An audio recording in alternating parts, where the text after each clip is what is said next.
O sa mga may inaanak na lalaki or anak na lalaki dyan, eto perfect gift for Christmas or birthday. Buksan na muna natin. So dito na ako nag-unboxing sa labas kasi ilalaro din natin to after. So ano kayang naman ito?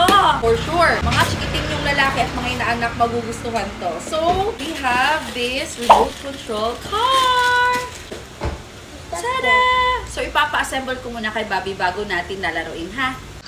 Oh, dahil hindi ako marunong nito, si Bobby na lang muna maglalaro, guys. So, ibibigay namin to sa anak ng kuya ni Habi dahil for sure magugustuhan niya to. Very cute, see. Doon ka sa malayo. Ayan. Idaan-daan mo nga sa ano. Sige nga, sige nga. Oh. Ah, may paatras pang nalalaman. Atras. Wait lang.